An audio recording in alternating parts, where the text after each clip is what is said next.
911, what are you reporting?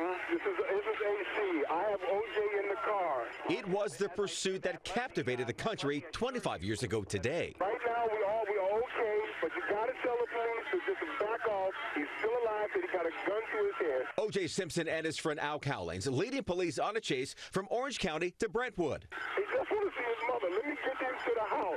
Thousands of people stopping on the freeway and crowding onto overpasses, hoping to get a glimpse. It's almost like a motorcade. But the person with one of the closest views was our own Conan Nolan. We are about, I'd say, 200 feet in front of him. I can tell you that this is the most bizarre scene.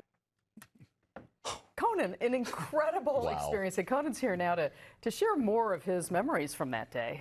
Right. Well, it was a bizarre moment. O.J. Simpson was a fugitive from the law. It started at Parker Center, which was the old LAPD headquarters. When it was announced that Simpson, to gasps, was a fugitive from justice, we heard Simpson was in Orange County, where he was trying to visit the gravesite of his murdered wife, Nicole Brown. And then as we were headed that way, realized he was headed toward us. We turned around and waited. All right, we've got Conan Nolan, who I believe is ahead of the pursuit somewhere on the phone. Conan, can you hear me? He had failed to turn himself in. Now O.J. Simpson was running from the law, which was in pursuit. Multiple agencies, lights and sirens. Dana Roker, a veteran news photographer who now covers politics for NBC News, moved into the passenger seat of our unmarked news van. I took the wheel. We are right in front of O.J. Simpson's vehicle. There's no way he knows that this is a television truck. We are not taking his picture directly. There are people out of their cars parked on the side of the road that are out waving at him, causing a commotion.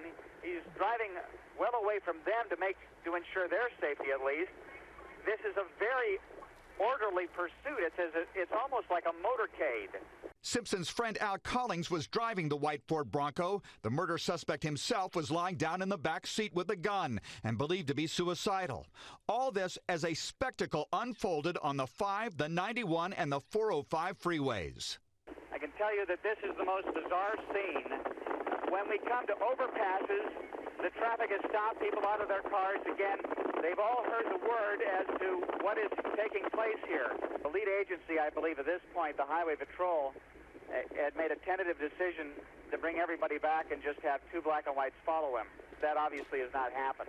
After over 20 minutes and following an accident which took place in front of us as bystanders tried to get close to the pursuit, we decided to yield our position. He was waving frantically with his left arm as he was driving, waving frantically, pointing to his right. It was as if he was showing the officers where he was going. He's right at the Artesia Boulevard, northbound 405. All right, Conan, we've got it pegged. Thank you. It would end soon afterward. A freeway pursuit unlike anything ever seen before or since.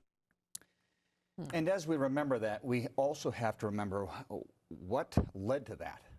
The deaths of 2 individuals, Nicole Brown Simpson, who was a victim of domestic abuse for years, and Ronald Goldman, a young man, 25, in the wrong place at the wrong time.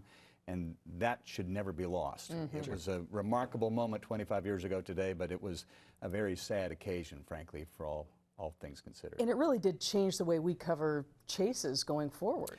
Yes, and by the way, we won't ever do that again. Because A, you're not supposed to drive and talk on a cell phone. Right. It wasn't against the law back then.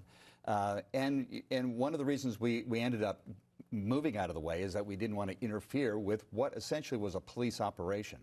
But yeah, and it has, I don't think the law enforcement will ever do it this way either. In fact, we see plenty of pursuits now, and they're not 12 to 20 police units. They're 2 or 3. And it's a scientific operation, for the most part, a very tactical one.